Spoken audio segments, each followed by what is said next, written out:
Bonsoir mesdames et messieurs, bonsoir monsieur le président, bonsoir Vincent Gibert, bienvenue sur les chemins de la République au conseil départemental de Haute-Garonne pour cette soirée d'ouverture des rencontres pour l'égalité. Une troisième édition des rencontres pour l'égalité qui prend une consistance un peu particulière puisque bien évidemment en l'impossibilité de réunir le public, nous avons malgré tout développé certains moyens pour permettre à ces soirées débats d'exister. Nous avons passé une soirée avec Yanis Roder qui est juste à côté de moi dans quelques instants. Vous allez pouvoir suivre ce débat comme tous ceux de la semaine. Vous trouverez le programme complet sur le site du conseil départemental de Haute-Garonne. Et vous avez sur vos écrans en dessous une mention qui vous permet de vous inscrire pour participer à ces échanges, pour faire part de vos réactions et poser des questions via un chat. Et nous avons dans la salle Hugues qui, en compagnie de Nathalie, suit le chat tout au long et qui, à la fin de cet échange, nous renverra les questions. Usuellement, pour ceux qui fréquentent régulièrement les rencontres pour l'égalité, il y a un certain nombre d'expositions qui sont proposées tous les jours. Cette année, nous sommes obligés de nous adapter, bien entendu. Ces expositions seront virtuelles et chaque jour, vous pourrez suivre sur le site du département cd31.net/égalité les expositions et différentes vidéos en support aux différentes soirées. Et pour cette soirée consacrée à la lutte contre l'antisémitisme, l'exposition qui est proposée par le Musée de la Résistance et de la Déportation s'appelle « Îlot mémoriel des enfants juifs déportés depuis la Haute-Garonne ». Voilà, tout de suite, et je cède la parole à Monsieur le Président. Merci. Mesdames, Messieurs et chers amis, je vous souhaite donc la bienvenue depuis le pavillon République du Conseil départemental de la Haute-Garonne. Et je vous remercie de participer à la troisième édition des Rencontres pour l'égalité. Cette semaine d'événements est notamment portée par Vincent Gibert, ici présent, conseiller départemental délégué aux chemins de la République. Je le salue pour son travail et sa détermination exemplaire à concrétiser notre volonté de faire vivre les valeurs, principes et vertus de notre République.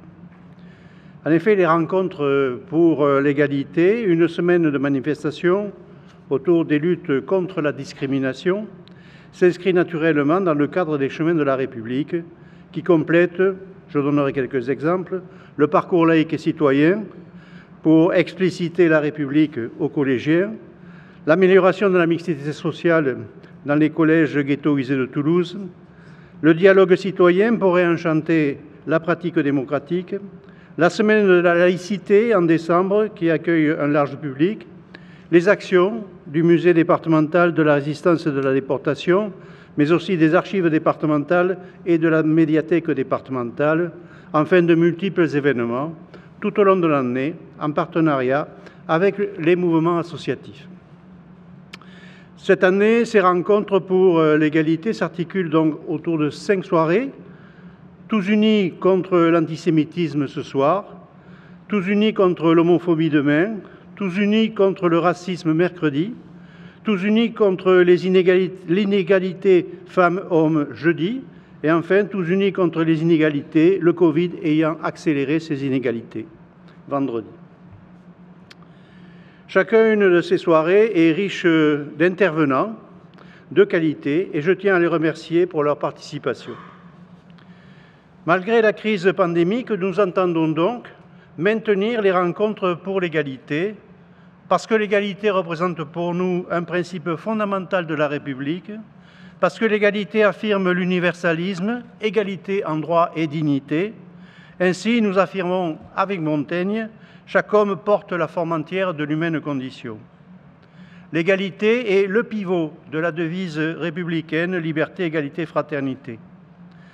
Affirmer le principe d'égalité en droit et dignité, c'est combattre les discriminations, c'est fonder le principe de respect mutuel et dans la relation à l'autre, cet autre qui est à la fois alter ego et altérité, semblable et différent, unique et générique.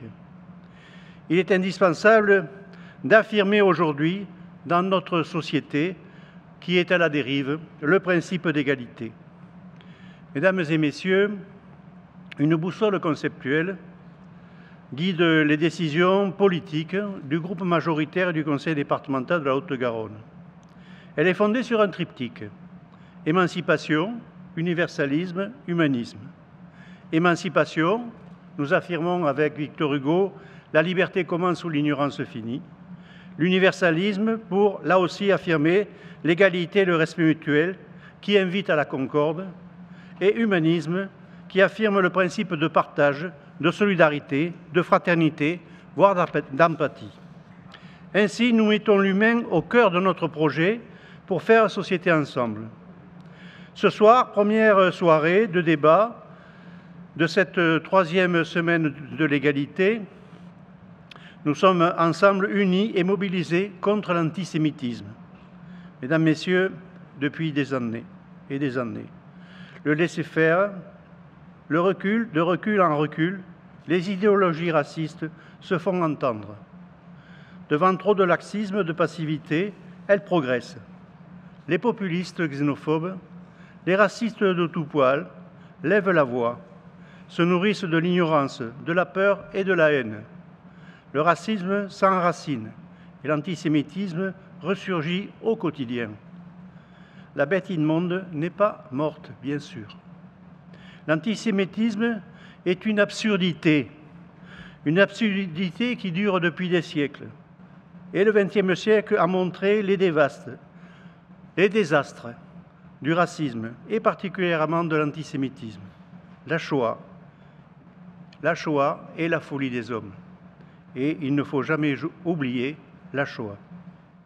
Les antidotes contre ces cancers qui rongent notre société, que sont le racisme en général et l'antisémitisme en particulier, sont l'école et l'assimilation républicaine face au séparatisme. L'école de la République, car l'accès à la connaissance fonde le chemin d'émancipation, d'ouverture d'esprit critique, la fin de connaître, source de compréhension réciproque, de respect mutuel, de partage, d'entraide. L'inclusion républicaine, chacun apporte sa richesse, sa singularité pour enrichir la maison commune, universaliste et humaniste de la République. Mesdames, Messieurs, je vous souhaite une bonne soirée. Sans plus attendre, je laisse la parole à Yanis Roder, ici présent. Je vous remercie, monsieur, d'être présent avec nous ce soir. C'est un grand honneur pour nous. Et nous serons là pour boire vos paroles et nous nourrir de vos analyses, de vos connaissances. Merci, monsieur, d'être là. Merci, Monsieur le Président. Merci, Vincent Gibert. Yanis Roder, merci d'être parmi nous. Vous devenez un habitué des Chemins de la République et des rencontres pour l'égalité, puisque c'est votre troisième participation sur 3 éditions, donc c'est un sans faute. Voilà, donc pour faire un peu connaissance, vous êtes spécialiste de l'histoire de la Shoah. Vous êtes directeur de l'Observatoire de l'éducation à la Fondation Jean Jaurès et vous êtes responsable des formations du Mémorial de la Shoah, consultant pédagogique, formateur.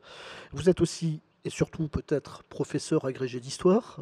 Vous enseignez depuis 1999 dans un collège en zone d'éducation prioritaire de Seine-Saint-Denis, c'est bien ça ?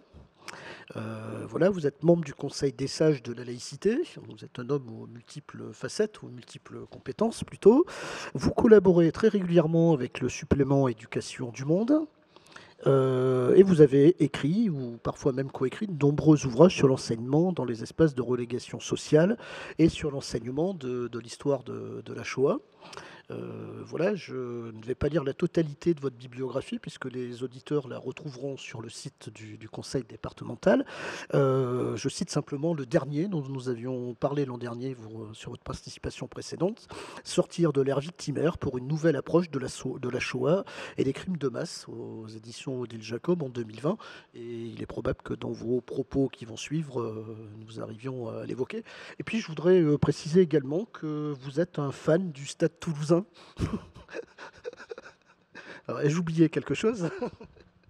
Non, et le dernier point est peut-être finalement le plus important. D'accord. Alors Yanis Roder, Le titre de cette soirée à laquelle vous avez accepté de participer pour notre plus grand plaisir, c'est l'universalisme pour faire reculer les extrémismes antisémites. Et c'est vrai que l'antisémitisme, c'est pas un phénomène contemporain, je pense que vous n'allez pas me contredire, c'est un mal multiséculaire qui, un peu partout dans le monde, ne cesse de renaître de ses cendres. Religieux au Moyen-Âge, nationaliste au 19e, avant de prendre une prétention scientifique dans l'idéologie nazie. Et puis, avec ce 21e siècle, une tendance aux fondements anciens, incivilité, agression, attentat. Et les 550 000 juifs de France concentrent sur eux, chiffre, et ce sera le seul que j'utiliserai pour ma part ce soir, 40% des actes racistes commis dans l'Hexagone. C'est énorme à notre époque. Et notre époque voit une prolifération des luttes catégorielles, de combats séparatistes. Et donc, il nous paraissait essentiel de rappeler avec vous les principes de l'universalisme républicain. La première question que j'ai envie de vous poser, c'est qu'il semblerait intéressant, pour commencer, pour entrer dans ce sujet, de s'intéresser à la place des Juifs dans la République. Comment la République a considéré la place et la citoyenneté des Juifs au fil des époques ? Merci pour cette première question, cher Jean-Luc. Merci pour cette invitation. J'ai toujours grand plaisir à venir à Toulouse dans le cadre de la semaine de l'égalité. Merci pour vos propos, Monsieur le Président, également. Donc, pour répondre à votre question, Jean-Luc, je crois qu'il faut évidemment faire un retour un petit peu en arrière, un retour dans l'histoire, et à cette histoire des Juifs et de leur relation à la France et de la France aux Juifs. Au moment de la Révolution française, il faut savoir que les Juifs n'avaient pas d'existence juridique. Voilà. Seuls avaient une existence juridique les catholiques, alors depuis 1787 les protestants, mais auparavant, les sujets du roi, c'était les sujets catholiques qui avaient des droits. Les Juifs n'existaient pas juridiquement, ils n'avaient pas d'existence juridique. Et c'est la Révolution française qui va donner aux Juifs cette existence juridique. Elle va d'abord en faire des Français, et en faisant des Français, elle va en faire des citoyens. C'est le 20 septembre, 1791, où les Juifs sont, on dit, émancipés, c'est-à-dire qu'ils deviennent citoyens français. Alors, ce n'est pas encore la République, c'est la monarchie constitutionnelle. Mais c'est l'Assemblée nationale qui donne aux Juifs cette citoyenneté. Les Juifs de France deviennent citoyens français. Et c'est très important parce qu'ils le deviennent en termes individuels. Parce que la discussion, il y a eu une grande discussion des parlementaires de l'époque, disons-le comme ça, sur qu'est-ce qu'on fait des Juifs finalement dans ce cadre, ce nouveau cadre de la citoyenneté que nous sommes en train d'élaborer. Et ces discussions tournaient autour de est-ce qu'on en fait des communautés ou est-ce qu'on en fait des citoyens, des individus citoyens. Et c'est la fameuse phrase du comte de Clermont-Tonnerre en décembre 1790 qui dit il faut tout donner aux Juifs en tant qu'individus et rien en tant que nation. Nation, il faut l'entendre. Aujourd'hui, on dirait communauté. Voilà. Et donc, c'est une phrase très importante, puisque c'est ce chemin-là qui est suivi par la Révolution française et qui fait des Juifs des citoyens français. Et ce qui est très intéressant dans cette émancipation, ce qu'on appelle l'émancipation des Juifs, c'est qu'en fait, ce qui guide l'émancipation des Juifs, en fait, c'est une mesure qui est pensée en termes généraux et surtout en termes universalistes. Parce que l'émancipation des Juifs, c'est l'exemple même de l'universalité de la citoyenneté française. On est citoyen français en tant qu'individu, peu importe son origine, peu importe sa religion, peu importe sa couleur de peau, etc. C'est ce qui fonde, quelque part, ces principes universalistes, ou plutôt, c'est la mise en pratique de ces principes universalistes qui guident les révolutionnaires, et les Juifs occupent dans cette place, dans cette histoire, une place très importante en termes symboliques. Alors, juste un petit mot, avant de vous redonner la parole, cher Jean-Luc. On parle à l'époque de 40 000 personnes. Quand on parle des Juifs en France en 1791, ce sont 40 000 personnes. 40 000 personnes qui vivent principalement, les plus grosses communautés sont en Alsace, Alsace-Moselle. Et puis vous avez d'autres communautés à Bordeaux, à Bayonne. Et puis une vieille communauté, ce qu'on appelait les Juifs du Pape, dans le comtat vénessin. Ce qui fait 40 000 personnes.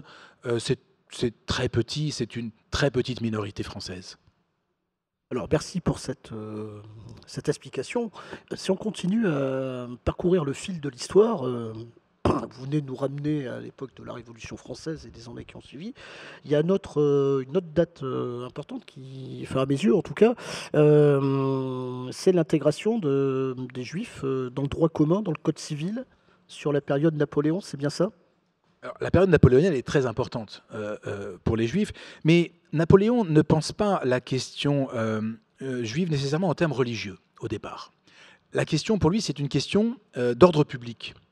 Et en fait, il va s'intéresser à la question juive face finalement à des menaces qui existent contre les Juifs, notamment en Alsace, autour de la question des prêts à intérêt.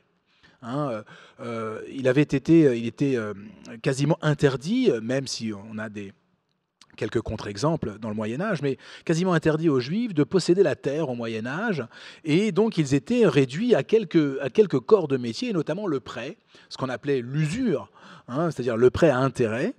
Et au début du XIXe siècle, il y a des menaces de ce qu'on peut considérer comme des émeutes anti-juives, donc des pogroms, à l'encontre des Juifs, notamment en Alsace, du fait de ces questions-là. Napoléon a horreur des troubles publics et donc il prend en main cette question des Juifs et il va finalement organiser le culte juif. Ce n'est pas l'idée au départ, mais il va organiser le culte juif en réunissant ce qu'il va appeler lui-même le grand Sanhédrin, réunion de notables et de rabbins qui vont avoir à se prononcer sur des questions, et notamment des questions liées à la fidélité des Juifs à la France. Alors ces questions, certaines peuvent paraître étonnantes, et qui marquent d'ailleurs, ces questions, la grande ignorance de ceux qui ont préparé les questions sur ce qu'était le judaïsme français de l'époque. Une de ces questions, c'est par exemple, est-ce que les Juifs sont polygames? Alors, les Juifs ne sont plus polygames, ils l'ont été, mais depuis des siècles en fait. Donc une question sur la fidélité à la France. Et donc cette réunion doit répondre à cela. Et elle y répond. Et de ces réponses qui marquent l'adhésion des Français juifs aux principes posés par la Révolution française et par Napoléon, débouche sur la création du culte qu'on va appeler à partir de ce moment-là du culte israélite. On quitte le mot juif et on vient dans le terme israélite. Et donc, 10 régions sont définies et ces régions vont chacune avoir un consistoire. Un consistoire qui va gérer le culte localement et qui va dépendre d'un consistoire central. C'est l'organisation verticale voulue par Napoléon pour des questions. C'est Napoléon, donc c'est des questions de contrôle en fait, de contrôle et de maintien de l'ordre, contrôle du culte juif et la question de la fidélité à la France.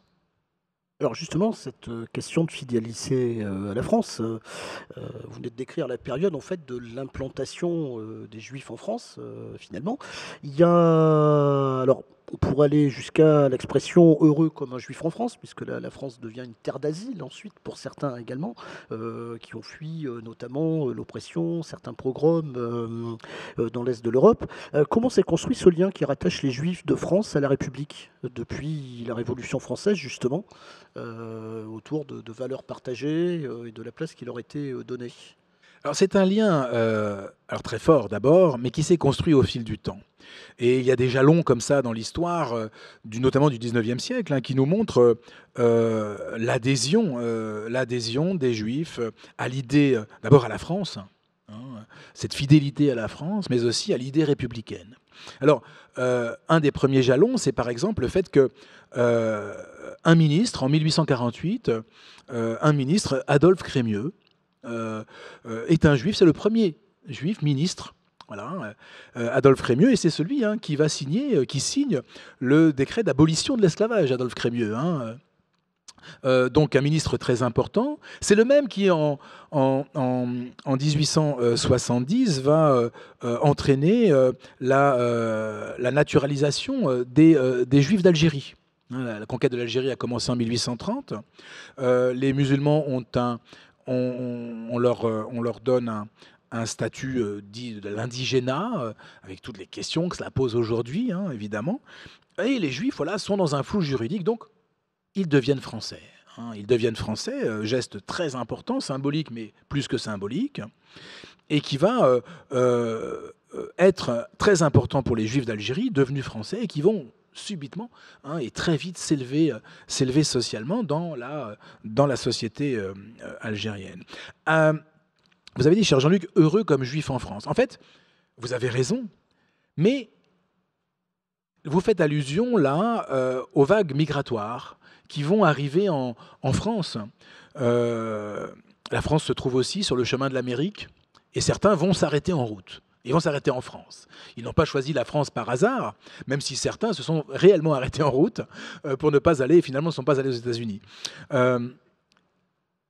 Une idée qui circulait chez les Juifs d'Europe de l'Est, qui étaient très pauvres, la plupart étaient vraiment très pauvres, et certains, au tournant des années 1880, ont souffert de pogroms, notamment dans l'Empire tsariste, en Russie. Ils se disaient que, voilà, depuis l'émancipation des Juifs, on était heureux comme Dieu en France. Et c'est devenu, chez certains, heureux comme Juifs en France.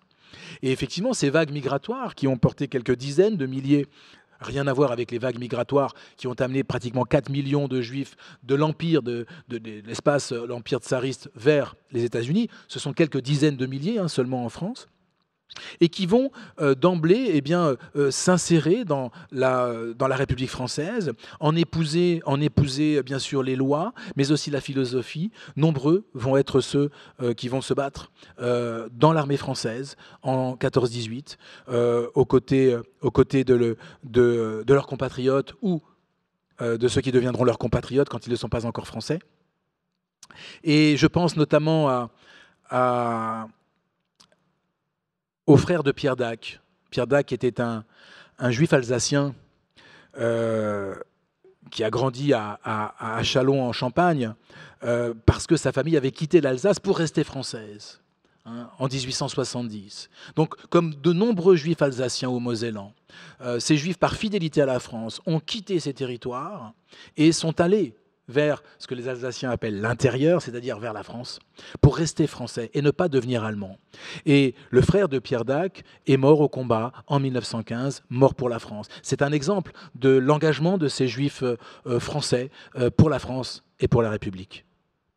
Voilà, ce qui, sans faire étalage de connaissances réciproques, avait permis à Pierre Dac, lorsqu'il était à Radio Longue, effectivement, de retoquer, on dirait aujourd'hui, à Radio Paris, qui l'accusait d'antisémitisme. À Philippe Henriot, exactement. Voilà, Philippe Henriot lui disant « Je suis peut-être plus français que vous, monsieur. » Voilà.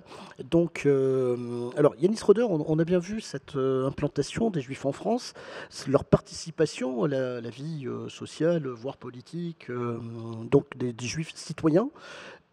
Ce que je vous propose maintenant, c'est de revenir un petit peu en arrière de la même façon pour faire un autre parallèle sur une généalogie de l'antisémitisme, de l'antisémitisme religieux qui se situe très loin de nous, jusqu'à l'antisémitisme nationaliste et racial.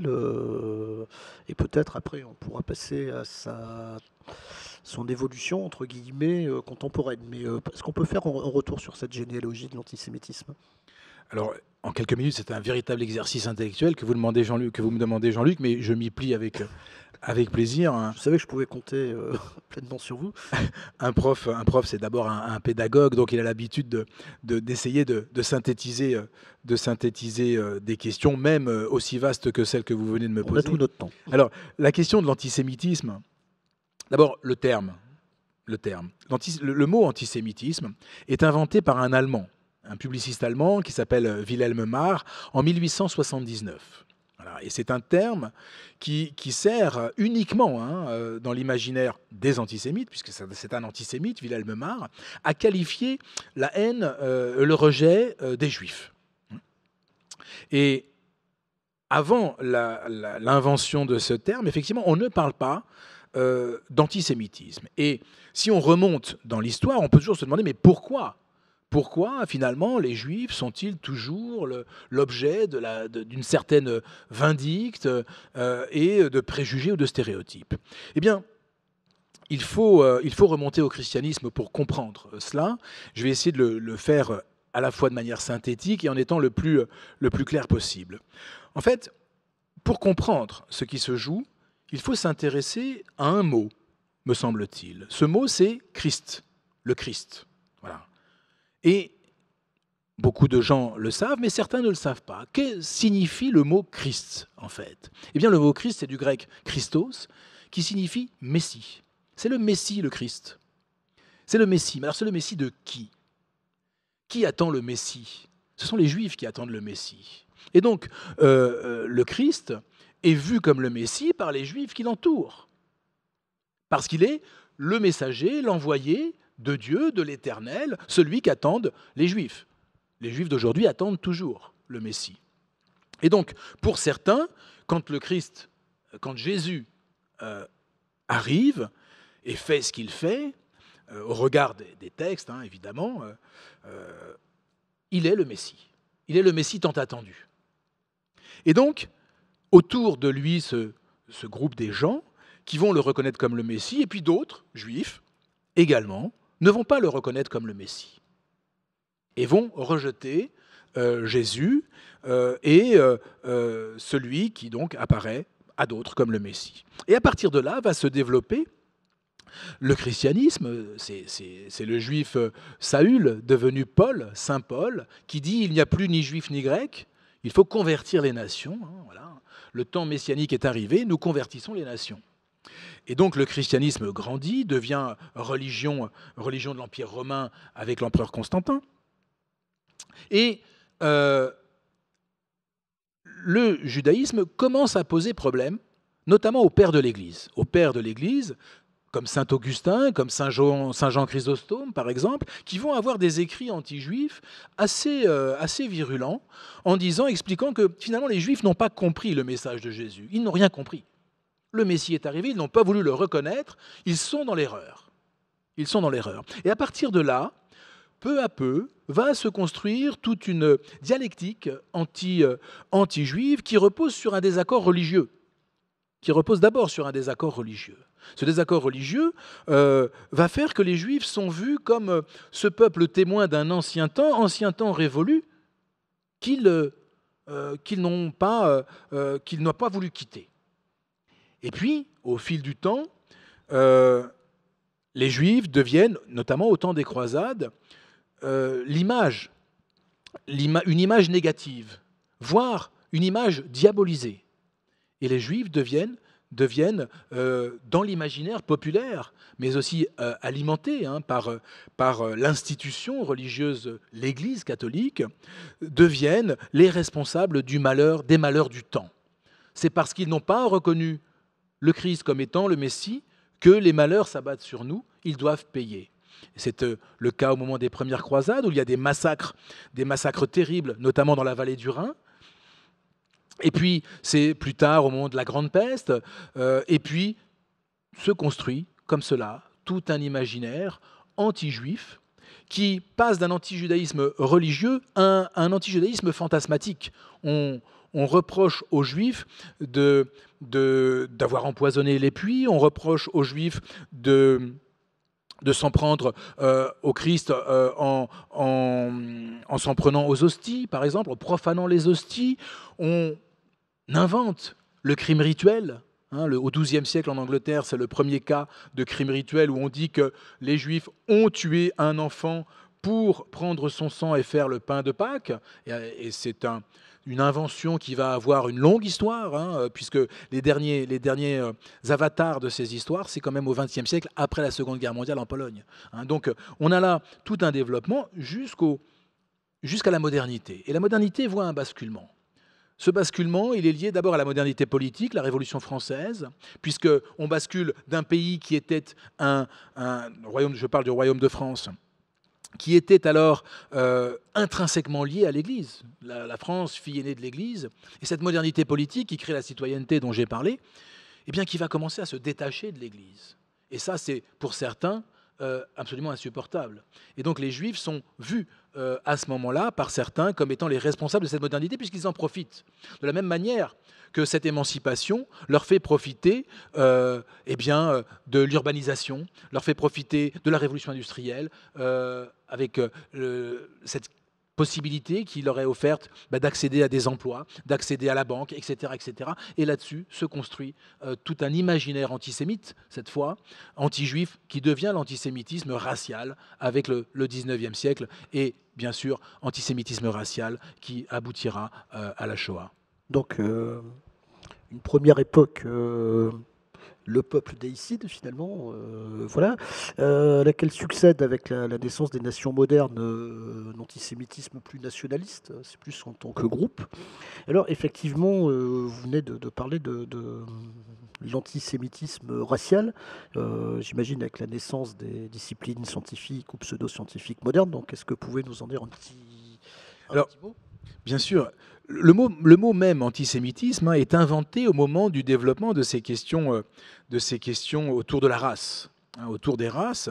C'est une question vraiment très 19e siècle. C'est vraiment à ce moment-là parce que l'Europe se projette dans le monde avec la colonisation qu'apparaît cette question qu'on appelle la question raciale, la question des races, où il faut absolument classer, classifier et faire rentrer dans des cases les populations en fonction notamment des types physiques ou des couleurs de peau. Et c'est à ce moment-là qu'est inventé le terme antisémitisme. Alors il est intéressant le terme antisémitisme parce qu'en fait c'est un terme qui est totalement faussé. Il est faussé. Le problème, c'est qu'il est passé dans le langage courant. Or, je vais essayer d'être clair, il corrobore ce qu'il dénonce. C'est-à-dire, qu'est-ce que je veux dire par là ? Les peuples sémites, ça n'existe pas. Les peuples sémites, c'est une invention des antisémites. Il y a des langues sémites. L'hébreu, l'araméen, l'arabe sont des langues sémites. Il n'y a pas de peuple sémite. Ce sont les racistes antisémites qui inventent des peuples sémites et qui disent « nous sommes antisémites ». Mais nous, en reprenant le terme, en l'utilisant régulièrement, comme on le fait ce soir, le mot est derrière moi. Mais en même temps, il est passé dans le langage courant. Ce n'est pas une critique, Jean-Luc. Il est passé dans le langage courant, et je l'utilise moi-même. Mais c'est un mot faussé, parce qu'il corrobore l'idée qu'il y aurait des sémites. Il n'y a pas de sémites, ça n'existe pas. Mais à l'époque, il faut absolument classer. Et les Juifs, on invente pour eux cette race, entre guillemets bien sûr, sémitique, sémite. L'imaginaire européen, racial, va alors faire des Juifs une race, j'emploie des guillemets quand j'emploie le terme race, évidemment, une race particulière, et dont vont s'emparer bien sûr les nazis, puisque les nazis, c'est le paroxysme de la vision raciale. Pour les nazis, qu'est-ce que c'est que les Juifs ? Eh bien, les Juifs, c'est tout le contraire d'eux. C'est-à-dire, c'est tout le contraire de la germanité. La germanité, elle dépend d'un sol, le Boden. Vous savez, vous connaissez, cher Jean-Luc, je pense, cette expression nazie, le Blut und Boden, le sang et le sol. Le sang découle du sol dans l'imaginaire nazi. C'est-à-dire que on est ce que la nature a fait de nous. Voilà. Et cette belle terre de la forêt noire, de Bavière, a donné de magnifiques germains. C'est ce que disent les nazis, c'est pas moi qui dis ça. A donné de magnifiques germains, quand les Juifs, pour les nazis, sont tout le contraire. C'est-à-dire qu'ils sont le résultat de dizaines de mélanges, de croisements, dirait un éleveur de chevaux, si vous voulez, de croisements qui ont rendu fous ces populations, ont rendu folles ces populations. Et donc les nazis, qui croyaient beaucoup en ce qu'ils appelaient la psychologie raciale, plus un peuple est pur, disait-il, plus il est sain psychologiquement, les Juifs étaient complètement dingues, puisqu'ils étaient le produit de ce mélange depuis la nuit des temps. Et donc, les Juifs ne supportaient pas, disaient les nazis, ce que avaient fait les Aryens, les Germains, les Nordiques, peu importe le terme employé. Hitler disait « les Aryens sont les créateurs de toute civilisation. Les Juifs, pour lui, étaient les destructeurs de toute civilisation. C'était l'antithèse absolue. Et donc, surtout, dans l'imaginaire nazi, et c'est là qu'intervient une dimension très importante, la dimension du complot, les nazis étaient convaincus que ces Juifs, extrêmement dangereux, voulaient détruire la germanité, voulaient détruire l'Allemagne, parce que rendus fous par ce pouvoir et cette puissance allemande, cette beauté qu'ils avaient absolument créée, puisque d'après les nazis, il faut le savoir quand même, les Grecs de Léonidas étaient des Germains, les Romains de Jules César étaient des Germains, etc. Donc voilà, hein, comme disait encore, je le répète, Adolf Hitler, les Aryens étaient les créateurs de toute civilisation. Donc les Grecs et les Romains étaient des Germains. Vous voyez, les Juifs, c'est tout le contraire. Alors, c'est vrai que bon, les nazis, on pourrait rester des heures là-dessus, surtout Oui. avec vous, ont tenté de justifier le génocide par des critères pseudo-scientifiques et finalement n'y ont pas vraiment réussi. Et que là, on rentre un peu plus de leur côté dans une considération plus politique sur le peuple juif.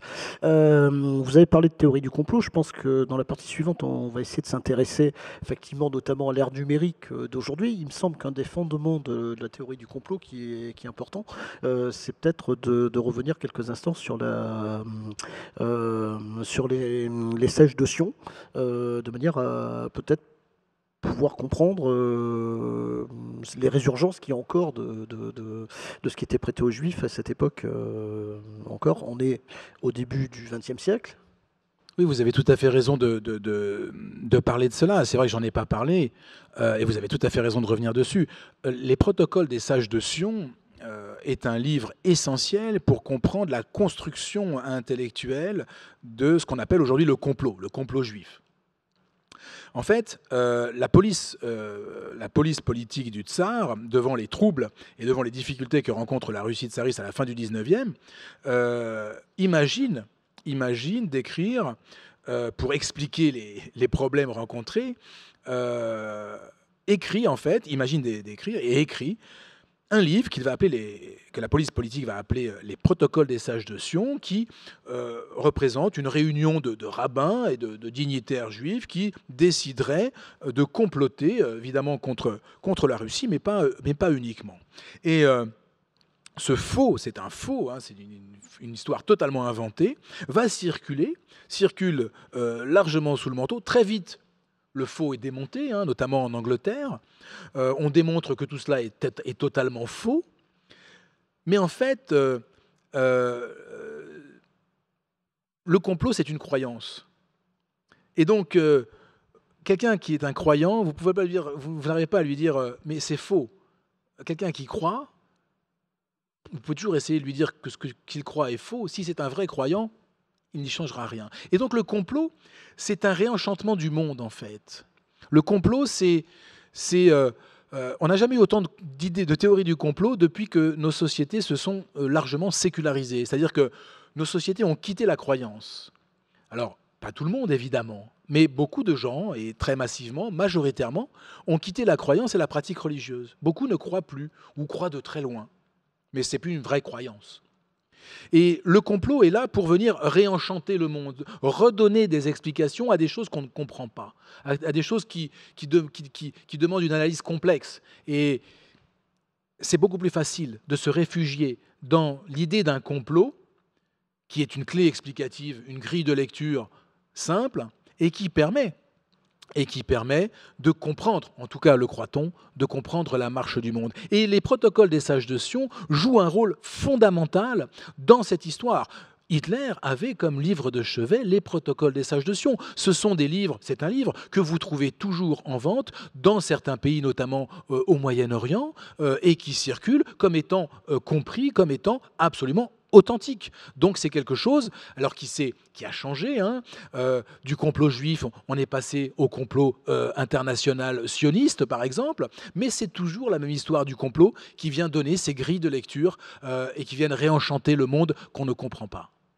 Alors effectivement, il me semblait important de revenir sur ces fameux protocoles, enfin fameux, célèbre. Tristement fameux. Voilà, tristement fameux, merci. D'une part parce que ça aide à comprendre la résurgence de cette théorie du complot. Un chiffre qui remonte à 2-3 ans, je crois, un sondage qui avait été fait, m'avait halluciné. Je crois que c'est 19% des personnes sondées en France croyaient à l'existence d'un complot juif. Mhm. Donc adhérer à la Oui, théorie. oui, c'est un sondage de la Fondation Jean Jaurès. Bon, ben voilà, donc, donc vous voyez que je lis effectivement C'est bien. ce que vous produisez. J'ai de saines lectures.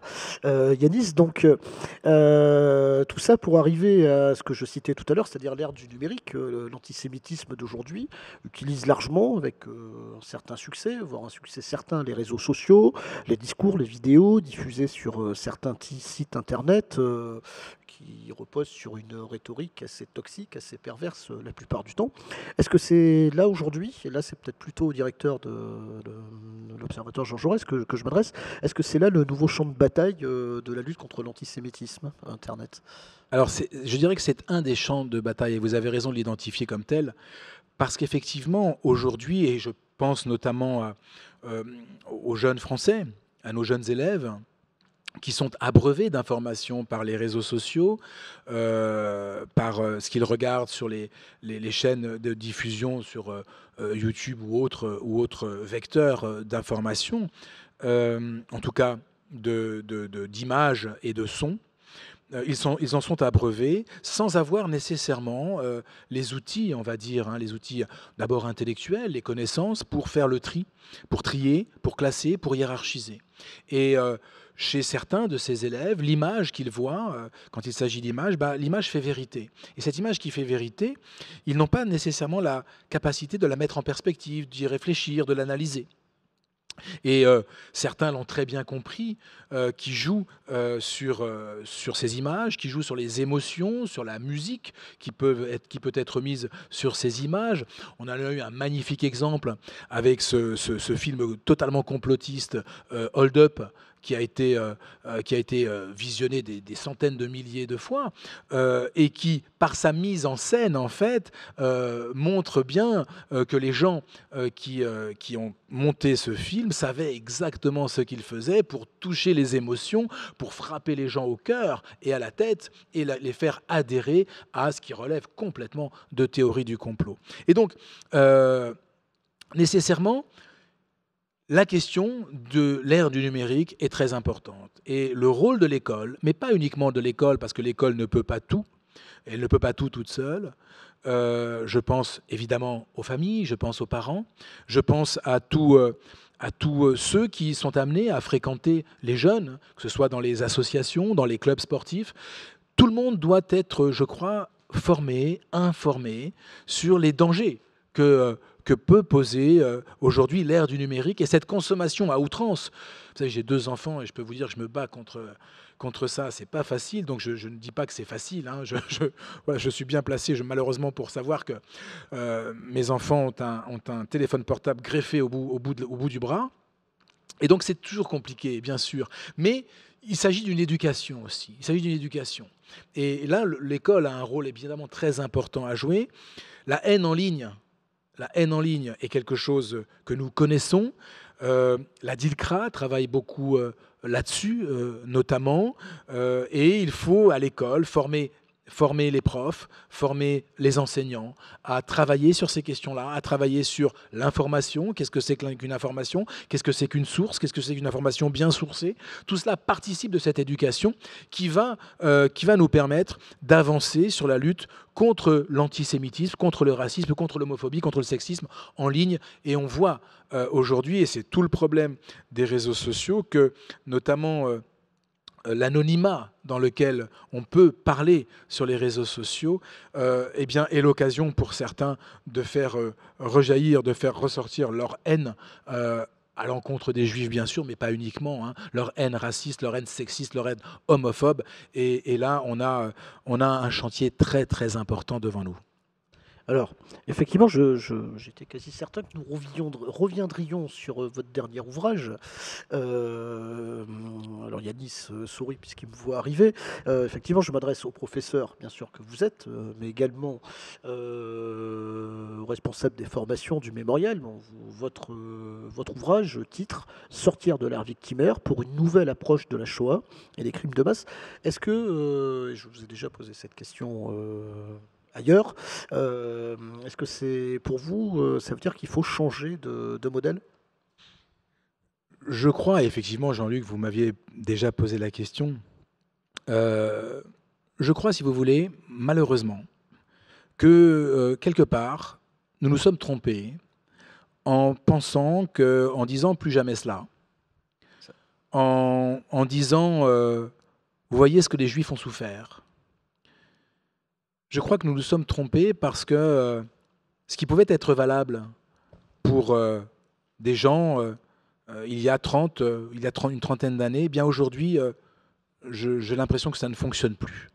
Et je suis même convaincu que ça ne fonctionne plus. Euh, D'abord, le plus jamais ça. Si on n'explique pas ce qu'est le ça, on ne comprend rien. On ne comprend rien du tout. Et il faut expliquer de quoi nous parlons. Nous ne pouvons pas nous contenter d'une condamnation morale ou d'une condamnation moralisante en disant c'est affreux, c'est terrible.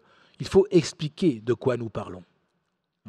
Et je crois aussi que de dire que les Juifs ont beaucoup souffert, ce qui est une réalité, ne suffit pas, ne suffit plus.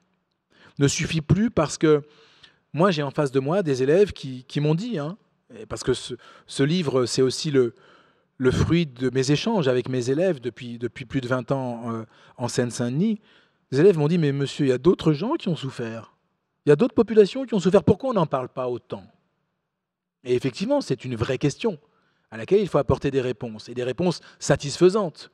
Et la réponse morale en disant parce qu'ils ont plus souffert que les autres, ça n'existe pas. Je veux dire, ça n'a aucune validité. Il n'y a pas de hiérarchie dans la souffrance, ça n'existe pas. Il y a en revanche des hiérarchies dans les crimes commis. Ce qui ne veut pas dire que la souffrance est moins grave ou plus grave. Non, encore une fois, toutes les souffrances se valent. Mais les crimes ne sont pas de même nature, la justice le reconnaît tous les jours. Et c'est cela qu'il faut expliquer. C'est-à-dire à la fois de quoi nous parlons, c'est-à-dire une politique génocidaire qui prend un long chemin, un long processus, et en même temps, deuxième chose, comprendre quelles sont les idéologies, et je dis bien les idéologies, qui mènent au génocide au pluriel. Parce que la Shoah, si elle a une dimension particulière, c'est dans la dimension, on va dire, planétaire, puisque les nazis avaient décidé l'assassinat systématique des Juifs dans le monde entier, c'est ce qui en fait la spécificité, mais c'est un génocide comme le génocide des Arméniens est un génocide, comme le génocide des Tutsis au Rwanda est un génocide. Et il faut travailler sur les mécanismes, faire comprendre les mécanismes qui font basculer les assassins dans le crime génocidaire.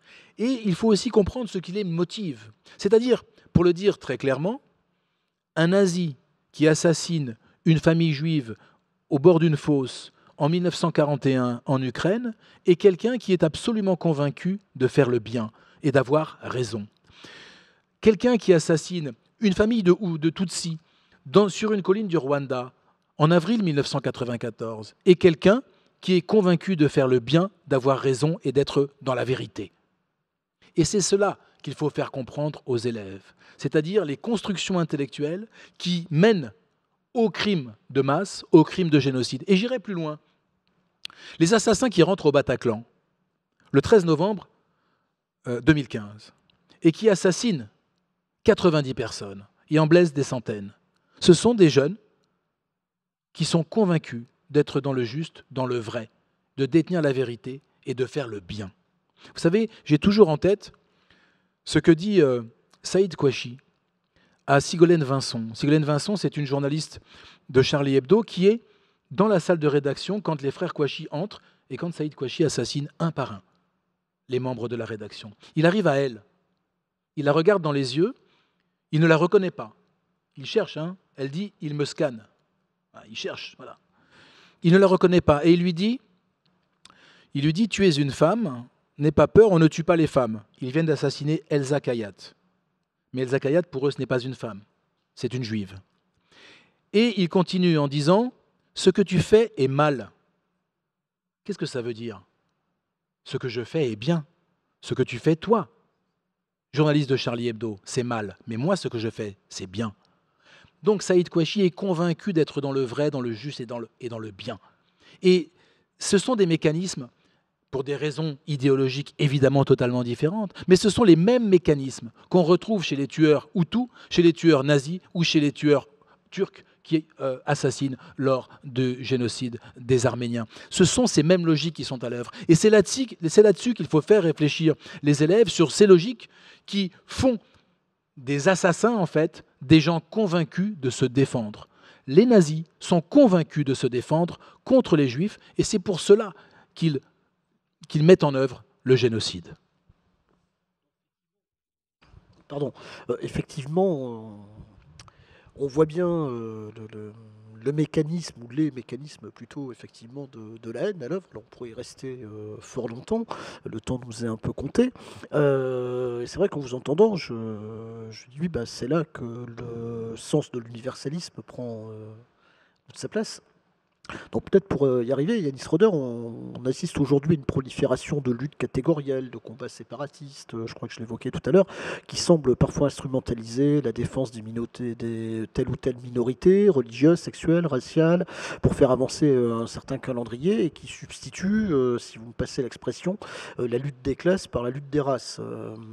Est-ce que l'idéal universaliste à la française est menacé? Comment est-ce qu'on peut justement, au nom d'universalisme, renforcer le socle républicain en tant que réponse à apporter? Alors Jean-Luc, pour répondre à votre question, est-ce que l'universalisme républicain est menacé? Je le crois malheureusement. Je le crois parce que nous avons vu, et qui nous est arrivé directement des États-Unis, alors que les États-Unis et la France, un, n'ont pas la même histoire, deux, n'ont pas le même modèle politique et d'organisation politique, nous avons vu arriver ce qu'on appelle aujourd'hui un nouvel antiracisme qui utilise le stigmate de la race. Et avec l'idée qu'on retrouve d'ailleurs dans ce nouvel antiracisme, mais aussi dans ce qu'on pourrait qualifier, ce que certains qualifient d'un nouveau féminisme, l'idée que finalement, les gens qui ont été ou qui sont victimes de racisme seraient les seuls à pouvoir, ou de machisme, de sexisme, seraient les seuls à pouvoir comprendre et donc à pouvoir vivre réellement ce que représente le fait d'être discriminé, d'être pointé du doigt, d'être violenté du fait de sa couleur de peau, de son appartenance religieuse ou de son sexe. Et là, la question que je me pose et qui me vient d'emblée à l'esprit, c'est qu'effectivement, que fait-on de l'universalisme ? Parce que je ne suis pas une femme, je ne serais pas capable d'empathie pour ces femmes qui sont victimes de violences, puisque c'est l'idée, d'un certain militantisme. Si je ne suis pas noir de peau, je ne serais pas capable de comprendre de quoi retournent les discriminations et le racisme à l'encontre des populations noires de peau. Finalement, c'est enfermer les gens dans des catégories indépassables. C'est les enfermer dans des identités indépassables. Vous êtes, avec cette manière de penser, assigné à une identité qui vous est... qui devient indépassable et qui vous définit du début de votre vie à la fin de votre vie. Et je m'élève contre cette idée-là, l'idée universaliste qui nous vient des Lumières. C'est une idée justement qui nous permet de nous dépasser et qui nous permet de nous transcender quelque part et de dire que ce qui touche à l'humanité quelque part me concerne parce que je fais partie de cette humanité. Je suis une part d'humanité. Imaginez que moi qui travaille sur la Shoah depuis 30 ans maintenant, je dise... vous n'êtes pas juif, vous ne pouvez pas comprendre ce que c'est. Mais alors, qui aurait travaillé sur la Shoah? La plupart des chercheurs qui travaillent sur la Shoah en France ne sont pas juifs. Qu'est-ce que c'est que cette façon de penser le monde? Qu'est-ce que c'est que cette façon de penser, ces catégories-là? Non, je crois, moi, vraiment à cette capacité de l'être humain à se projeter, à cette empathie possible par l'éducation. D'abord par l'éducation familiale, par l'éducation donnée par l'école, de dépasser justement nos appartenances réelles ou supposées, qui sont des constructions. Ce sont des constructions. Eh bien, pour aller vers cet universalisme, moi j'ai toujours été un militant antiraciste par mes engagements, je le reste aujourd'hui, j'ai manifesté pour beaucoup de causes et je continuerai à le faire, et c'est pas parce que je ne suis pas une femme que je ne suis pas allé à la dernière marche contre le sexisme. Non, ça n'a pas, selon moi, ce sont des visions qui fracturent la société française, qui n'ont rien à voir avec l'histoire de notre pays et qui nous arrivent directement des États-Unis, plaqués sur la France, quand la France répond à une autre organisation sociale que celle des États-Unis. Alors effectivement, et vous prenez appui finalement sur l'exemple de la lutte antiraciste. Nous allons aborder mercredi soir dans la table ronde, où nous serons en compagnie de nos amis de SOS Racisme, de Benedito Zaccaroli de la Serre, qui sera avec nous, et de Séraphin Alava qui représentera l'ONU sur ces questions-là, sur le même type de mécanisme, mais peut-être quand même on peut en profiter pour préciser que la lutte contre la discrimination, d'un côté la lutte contre l'antisémitisme, la lutte contre l'homophobie ou la LGBTQI-phobie, etc., c'est effectivement cette approche universaliste qui est à préserver, à conserver. Et je vous remercie de cet éclairage que vous venez de faire. Avant peut-être d'aller voir du côté des internautes, des réactions, et une dernière question. Yanis, vous êtes directeur de l'Observatoire de l'éducation à la Fondation Jean Jaurès, vous êtes responsable des formations mémoriales de la Shoah. Il me semble que ça fait un lien avec ce que vous venez de dire. Est-ce que désormais l'histoire des minorités représente ce que j'appellerais un enjeu politico-mémoriel au regard de ces luttes identitaires que vous venez d'évoquer? Le propos, je pense, n'est pas de dire qu'il ne faut pas travailler sur les minorités ou sur le genre ou sur l'histoire postcoloniale. Ce n'est pas du tout mon propos. Et je crois que ce sont des sujets d'études scientifiques, mais qui doivent être abordés comme des sujets scientifiques. Pardon ? C'est ce que j'avais en tête dans ma question. Voilà, bien sûr. Ce doit être abordé comme des sujets scientifiques, dégagés de toute vision partisane militante. L'histoire, que ce soit l'histoire, la sociologie, la littérature, etc., ne sont pas là pour faire, dans la recherche, je parle de la recherche, faire acte politique et de militantisme. Ils sont là pour faire avancer la réflexion, faire avancer la recherche de manière la plus objective possible. Donc, l'histoire des minorités, c'est une histoire importante, c'est une histoire intéressante. Je pense notamment à l'histoire des violences subies par certaines minorités. Je pense à l'histoire de l'esclavage, par exemple, qui a, par sa dimension, par son histoire même, a une dimension universelle. Je vais prendre un exemple. On ne doit pas réduire l'histoire de l'esclavage aux îles des Antilles, en se disant voilà, aux Antilles, parce que ce sont pour une grande majorité d'entre eux des descendants des esclaves déportés de l'Afrique vers l'Amérique, on va leur faire l'histoire de l'esclavage. Non, il faut faire cette histoire absolument partout. Et il faut que tous les élèves de France travaillent sur cette histoire, de la même manière qu'ils doivent travailler sur les processus de colonisation, avec les aspects noirs de cette colonisation, cette violence, notamment, je pense, aux conquêtes lors de la guerre d'Algérie. Il ne faut pas éluder ces questions, mais il faut aussi les recontextualiser. Il ne faut pas juger l'histoire à l'aune de notre morale d'aujourd'hui. Nous ne sommes pas des juges de l'histoire. Nous apprenons l'histoire, nous réfléchissons sur l'histoire et surtout nous regardons d'où nous sommes partis pour voir où nous arrivons. Et de voir ce progrès absolument énorme que nous connaissons aujourd'hui. S'il y en a qui regardent par exemple la télévision en ce moment, il y a sur Canal+, une série très intéressante qui s'appelle Paris 1900. Et Paris 1900, je l'ai vu dernièrement, j'ai été très intéressé par cette série sur ce qu'elle nous dit de l'antisémitisme au début du XXe siècle, d'une virulence absolue, vraiment très forte. On vendait l'anti-juif dans les rues de Paris, on vendait des dizaines de milliers d'exemplaires, on pouvait se dire anti-juif, antisémite, etc.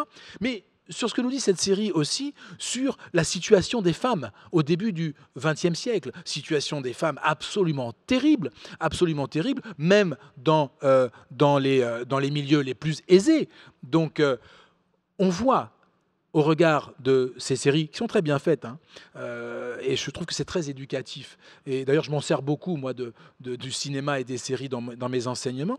On voit les progrès que nous avons faits. Il ne faut pas juger l'histoire à l'aune de nos connaissances et surtout de notre morale d'aujourd'hui. Ce serait totalement anachronique, complètement décontextualisé. Nous devons réfléchir à ce qui a entraîné cette histoire, mais au regard de où nous en sommes aujourd'hui en termes d'avancée, en termes de progrès. Vous savez, je termine là-dessus, Jean-Luc, liberté, égalité, fraternité, la devise de la République, ce sont des objectifs vers lesquels nous tendons. Ce sont des objectifs qui, en termes absolus, sont inatteignables et nous les atteindrons jamais en termes absolus. Et personne, ni les Français, ni personne d'autre. Hein.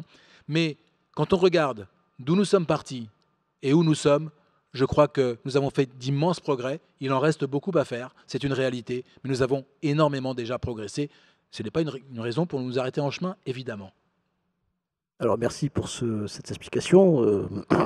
Peut-être la formule qui pourrait se prêter à ces propos, c'est de ne pas faire des leçons d'histoire, mais tirer des leçons de l'histoire. Je suppose que vous êtes d'accord avec ça. Alors, oui, mais au sens où ne pas faire de leçons de morale de l'histoire. On est bien d'accord.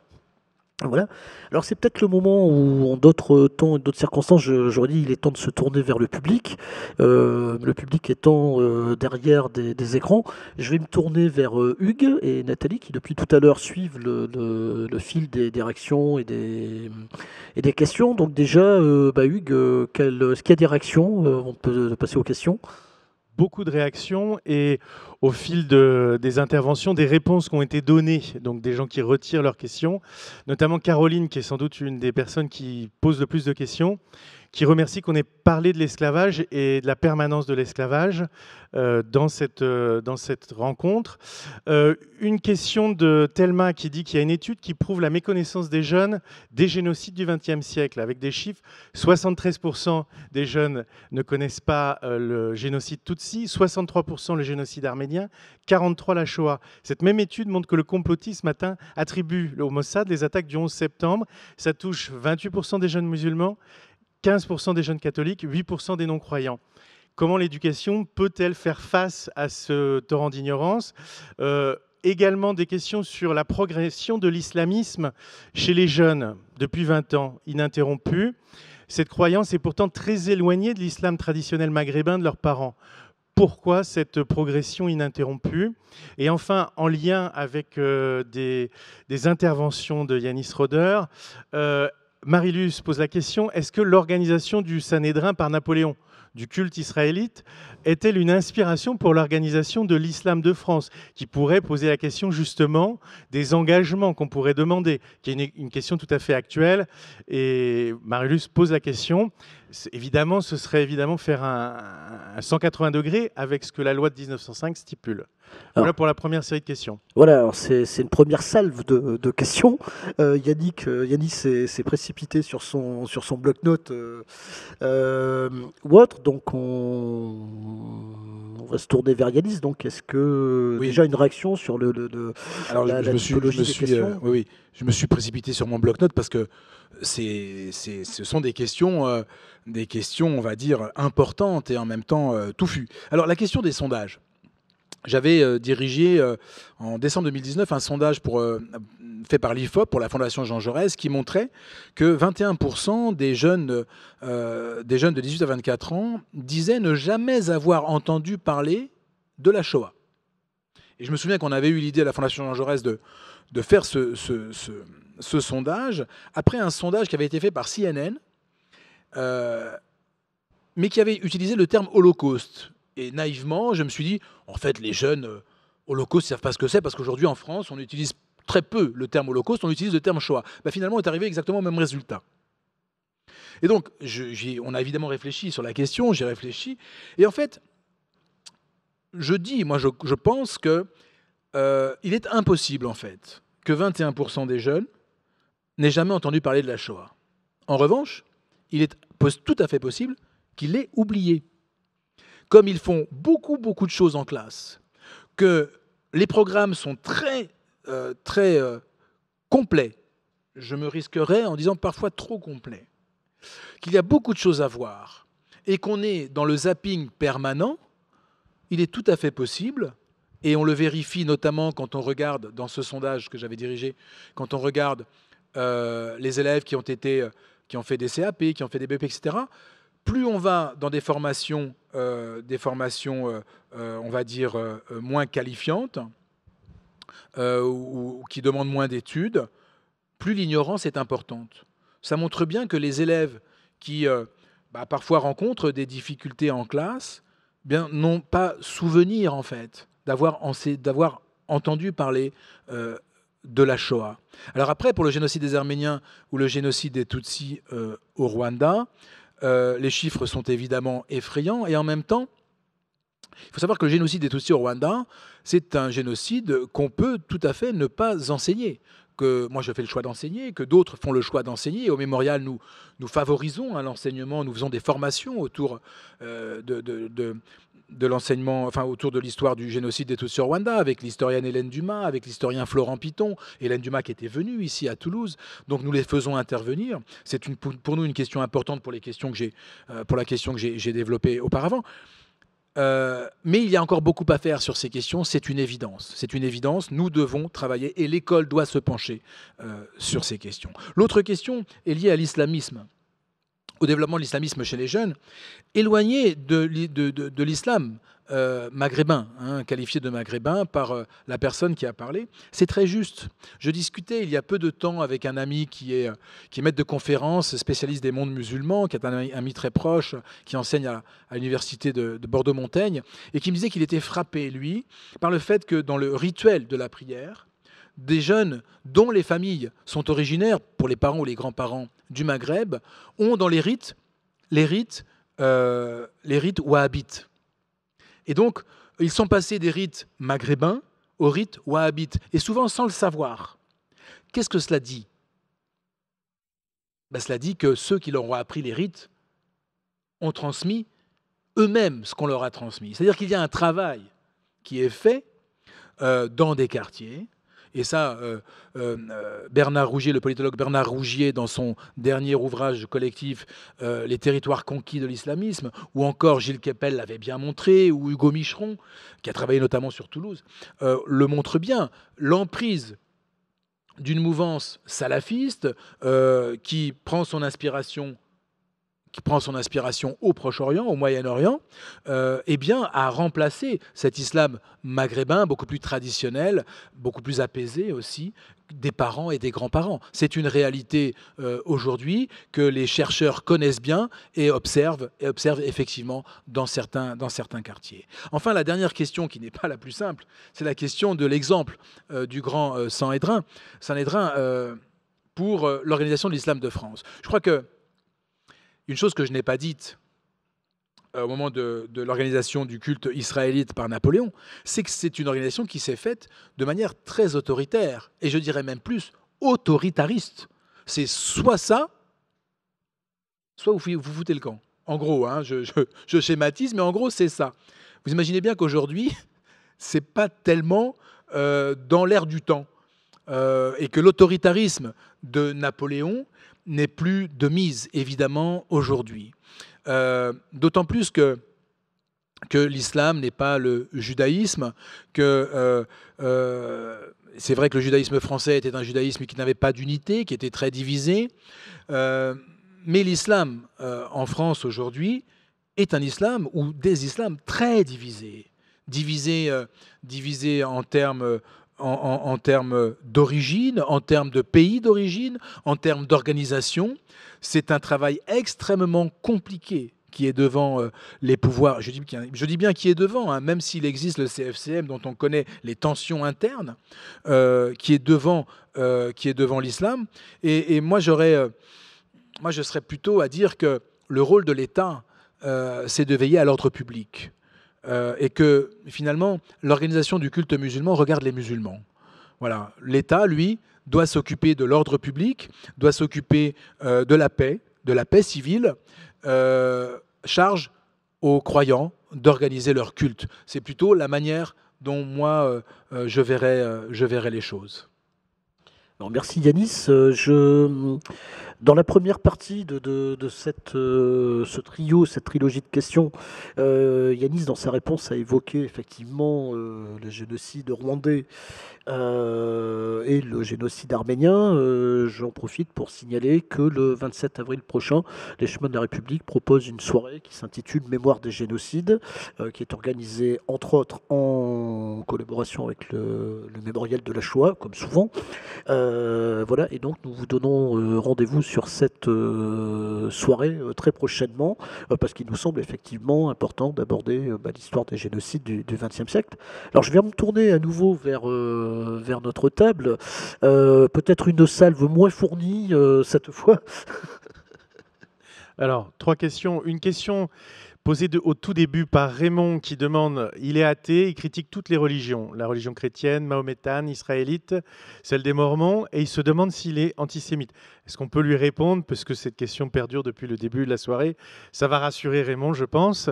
Une deuxième question de Philémon qui dit que aujourd'hui l'antisémitisme provoque le départ de certains juifs français vers Israël, alors que si on regarde le passé, quelqu'un comme Léon Blum qui a vécu l'antisémitisme de près dans sa chair depuis Buchenwald, au moment de Vichy, au cours de l'affaire Dreyfus, où il a été un des protagonistes, il n'a jamais été tenté par ce départ. Qu'est-ce qui fait ce changement entre 1950 et aujourd'hui? C'est la question que pose Philémon. Enfin, Nathalie demande comment enseigner aussi l'exemplarité, enseigner aux jeunes générations ce qui fait qu'on peut avoir raison. Les résistants étaient qualifiés de terroristes. Elle demande comment on lève un peu aussi cette problématique de pouvoir montrer l'exemple et témoigner il y a des gens qui ont été considérés comme terroristes et qui sont l'inspiration de la France aujourd'hui, de ce qu'elle est. Alors c'est vrai que... Alors Jean-Luc avait dit moins fournies, moins touffues. Merci beaucoup. Elles sont aussi importantes. Elles sont costauds quand même. Elles sont aussi importantes que les précédentes. Alors pour répondre à... c'était Raymond, je crois, c'est cela. Quand on critique la religion, on ne critique pas les hommes. Vous savez, moi j'ai des élèves qui me disent toujours... Oui, c'est le 2 poids 2 mesures. Alors, ils n'emploient pas l'expression c'est le 2 poids 2 mesures. Mais ils disent voilà, Dieudonné, il n'a pas le droit de rire sur les juifs, alors que Charlie a le droit de rire sur les musulmans. Oui, mais non, en fait, pas du tout. Dieudonné, il rit sur les juifs, c'est-à-dire qu'il rit sur les personnes. Il porte atteinte aux personnes. Charlie rit sur des idées. Les religions, ce sont des idées. Ce sont des idées. Et en France, on peut critiquer les idées. La liberté d'expression nous autorise à critiquer les idées. Le blasphème n'existe pas dans le droit français. Donc, on peut critiquer les idées et les religions font partie des idées. Et Charlie ne se prive pas pour critiquer les idées et notamment les religions. Il faut aussi regarder un petit peu de plus près Charlie Hebdo, puisqu'on parle de Charlie Hebdo. Les unes sur les critiques de la religion catholique sont nettement plus nombreuses que les unes sur les critiques de la religion musulmane, et c'est pareil pour le judaïsme. Donc, critiquer les religions, ce n'est pas être raciste, c'est critiquer des idées. Donc, je ne sais pas si ça rassurera Raymond, mais critiquer la religion juive, ce n'est pas être antisémite. Deuxième question. Le départ des Juifs vers Israël et la question, le parallèle avec Léon Blum. Question très intéressante. D'abord parce que l'histoire, c'est toujours une question de contexte. Toujours une question de contexte. Et le contexte, à l'époque de Léon Blum, n'est pas le contexte d'aujourd'hui. l'antisémitisme en France, au moment de l'affaire Dreyfus, était extrêmement important. On a eu des émeutes anti-juives en France au moment de l'affaire Dreyfus. On a des émeutes anti-juives dans les années 30. Donc c'est quelque chose qu'a connu et qu'a souffert dans sa chair Léon Blum, puisqu'il a été agressé parce que juif. Mais Léon Blum, c'est un enfant de la France. Je veux dire, Léon Blum, c'est un enfant de la culture française. C'est un intellectuel. C'est un homme qui est passé par les plus grandes écoles françaises. C'est un homme qui a été élevé à la France et à l'amour de la République et à l'amour de la France. On imagine bien que Léon Blum n'aurait jamais quitté son pays, sa culture, pour rien au monde. D'autant plus que Israël naît en 1948, que Léon Blum meurt au début des années 1950. On comprend bien que l'idée d'une alia, d'une montée en Israël pour Léon Blum ne s'est évidemment jamais posée. Le contexte, aussi bien intellectuel, personnel, mais aussi politique, n'était pas du tout le même. Maintenant, vous savez, moi je suis convaincu d'une chose. Pour en parler avec des amis qui ont fait leur alia et qui sont partis en Israël, tous les Français juifs, je préfère dire Français juifs que Juifs français, parce que ce sont des Français qui sont juifs, en tout cas c'est comme cela qu'ils se voient et qu'ils se vivent. Ces Français juifs qui quittent la France, beaucoup se sentent profondément français et se sentiront toujours profondément français. Il y a un attachement très important et qui peut tout à fait être compréhensible à Israël, pour ce que Israël représente, pour ce que Israël est aussi, et puis pour le projet que représente Israël. Mais pour discuter avec beaucoup de Français juifs qui ont fait leur alia, qui sont devenus des Israéliens, je n'en connais pas qui ont déchiré leur passeport français, en fait. Et donc cet attachement à la France, ils l'ont par la culture, ils l'ont par la langue, ils l'ont par les réflexes du quotidien. Ils sont profondément français, et je crois que leurs enfants, s'ils naissent en Israël, s'ils grandissent en Israël, le seront beaucoup moins. Ça s'appelle l'intégration, en fait. Mais eux, ceux qui sont partis, ceux qui ont fait le choix de partir, resteront profondément français. Et enfin, dernière question, l'enseignement aux jeunes générations et la question du terme employé par les nazis face aux résistants, et on pense notamment, et je pense que c'est à cela que pensait la personne qui a posé la question, on pense évidemment à l'affiche rouge, les terroristes. Eh bien, c'est encore de l'histoire qu'il faut faire. Il faut contextualiser et faire comprendre pourquoi les nazis utilisent-ils le terme de terroriste. Pourquoi ils l'utilisent? Pour, évidemment, discréditer complètement non seulement les actes, mais la cause défendue par ceux qu'ils qualifiaient de terroristes. Mais ces résistants ne se qualifiaient pas de terroristes. Jamais. Jamais Manoukian, Reiman, Weisbrot ou Elek ne se sont qualifiés de terroristes. Ils étaient des résistants.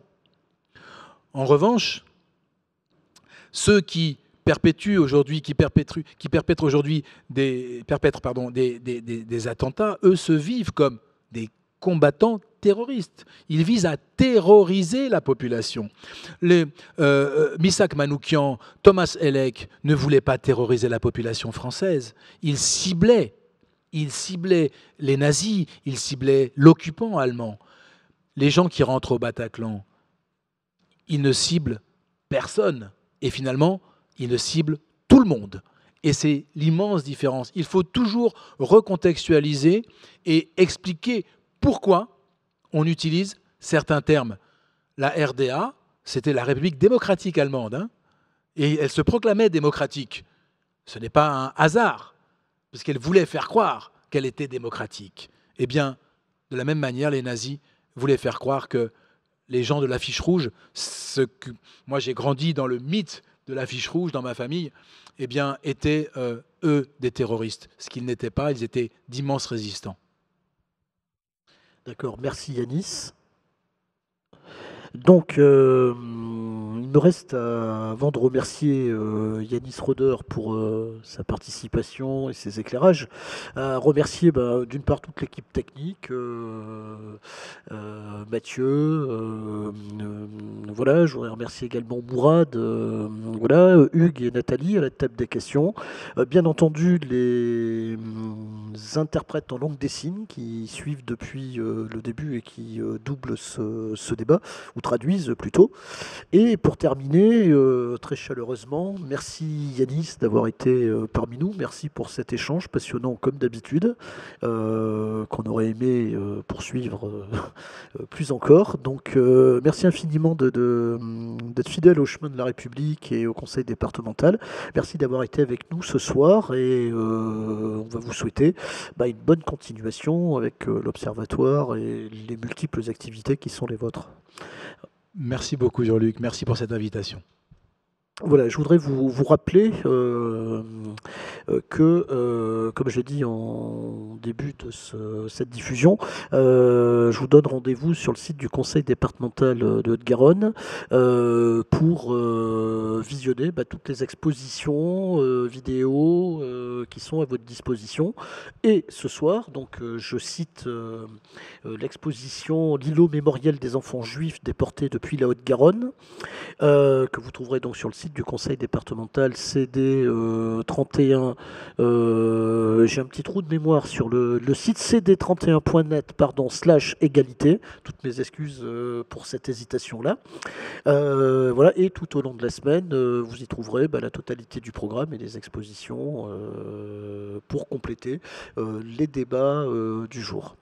Voilà, on vous dit à très bientôt. Merci à tous. Merci Yanis encore et à bientôt.